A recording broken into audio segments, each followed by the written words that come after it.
In today's tutorial, let's do some finger crochet together and put that to great use as we do an afghan. I'm going to show you how to be able to do this very simple. This is all the instructions are, just this little piece, and we're going to be able to do this right after this. Welcome back to the Crochet Crowd as well as Yarnspirations.com. I'm your host Mikey. Today's tutorial we are going to experience this particular afghan. This is called finger crochet, so leave those crochet hooks in your bag. Do not pull those out because if you got fingers you are able to do this. So without further ado, let me show you how to do this. We're going to start off with a starting chain, and then everything else is just single crochets using your fingers going all the way across until you get to everything that you need. So we're going to be using two different colors today in this particular example. So there's 3 balls of each, and they are the Bernat blanket line. So whether you're choosing to do the baby blanket style or even just the decor style, it's really quite an awesome idea. So you use 2 balls at the same time. There's only 6 balls required for an afghan, and I'm going to show you how we do the chain next. Okay, so I have 2 strands here. So if you're using the pattern, you're just gonna have 2 strands. So if you want a solid color afghan, use the same color obviously. So I'm going to use blue and green. I know they don't really go together that great, but for tutorial on a white background, perfect. So let's start off with a slip knot first and point. Okay, so I'm gonna teach this like it's a beginner crocheter. So point is if you're gossiping across the table at somebody and you're talking about that person, point away and then take this hand and just rotate it around your finger twice. Okay, so just point around your finger twice. Now using your other 3 fingers here, just grab everything. So this is the back of my hand, this is the forward.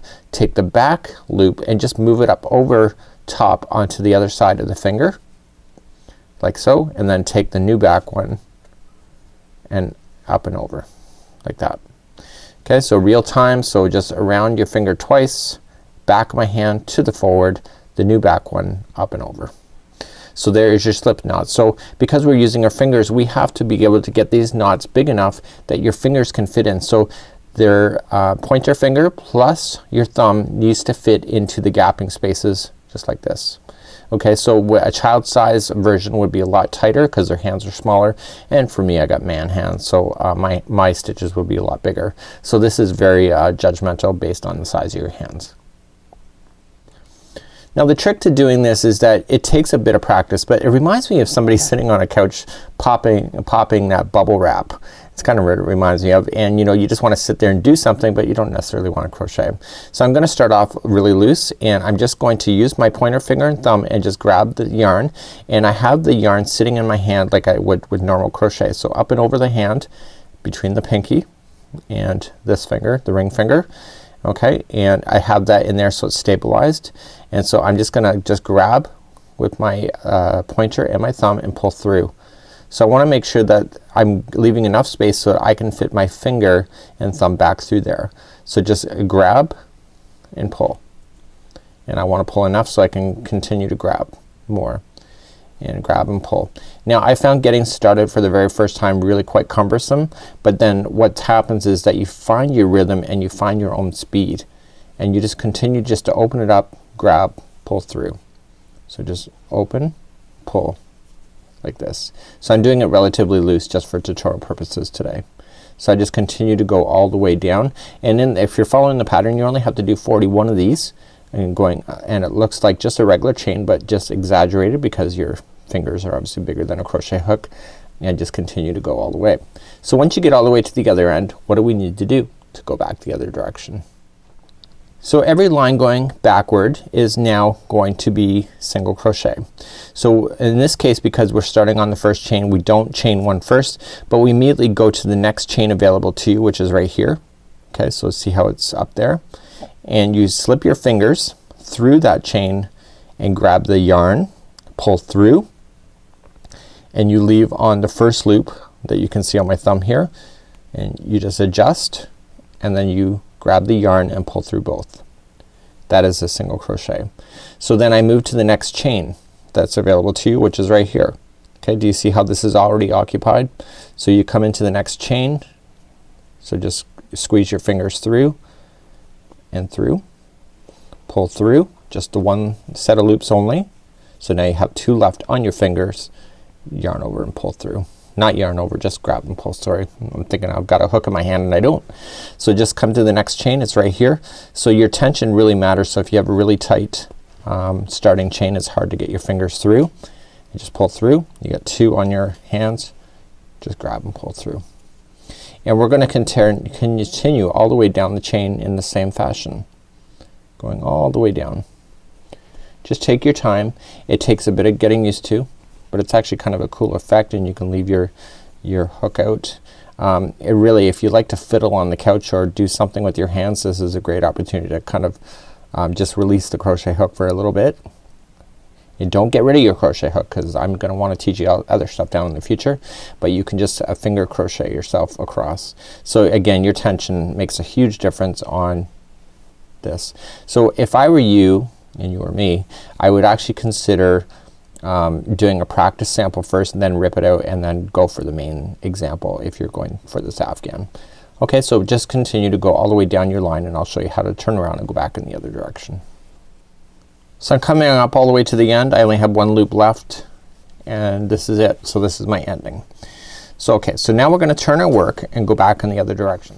So let's carry on number 2. So we're just gonna start up by chaining 1 first.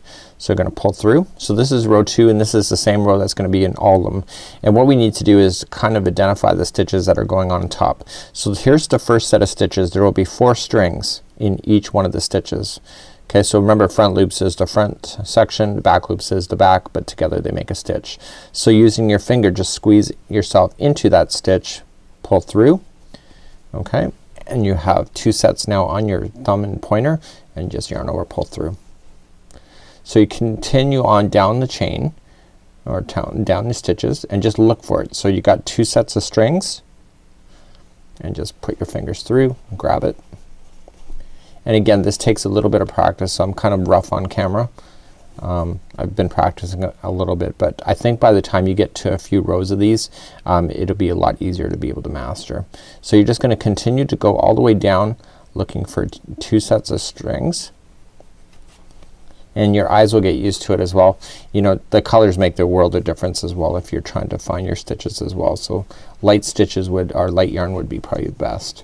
So you're just gonna single crochet yourself all the way down the chain like you would.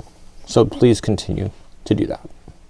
So I'm coming up all the way to the end. There will be 1 stitch left at the very end, and that concludes off that round. So as it gets bigger, it gets easier to work with, just like so, and you can start to see that the stitches are looking a lot more consistent. So let's start up the next one. So they're all the same going forward. So you yarn or pull through 1, that's chain 1, going into this stitch, the first one, just like that. So now it's starting to use different kinds of fingers. When I say different kind of fingers, I'm instead of you know, I'm actually getting a little bit used to it, so I'm kind of getting more lazier and just kind of doing more stitch manipulation with my fingers to do it. And isn't that the kind of the cool thing about crochet and knitting, is that once you find your voice, you can actually do your own thing, make it work for you, and have a project that you're pretty proud of.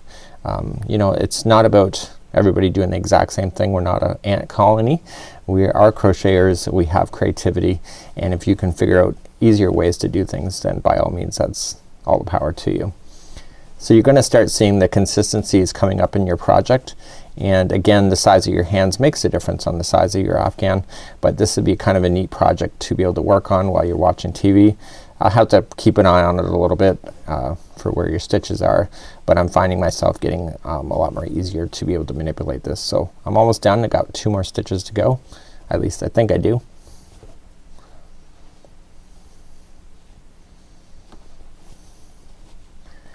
Like so. So I got 1 more stitch to go. Do you see how it's kind of not finished? So I just want to make sure I get that final one in. So, and then just grab and pull through. So that's kind of like the 3rd row. Let's see, like that. So you can really kind of see it starting to come together, and this is how you would do finger crochet. I know it's a little bit crude as far as like it's not as consistent, but you know what, things in life are never meant to be perfect, but you know, a little bit of practice and you can be able to manipulate the yarn to do whatever you need it to do. So until next time, Mikey on behalf of Yarnspirations as well as thecrochetcrowd.com, enjoy finger crochet, and I'd love to see your blankets online, and please be able to post those as well for us to be able to gawk at your creativity. Till next time, Mikey on behalf of thecrochetcrowd.com. We'll see you.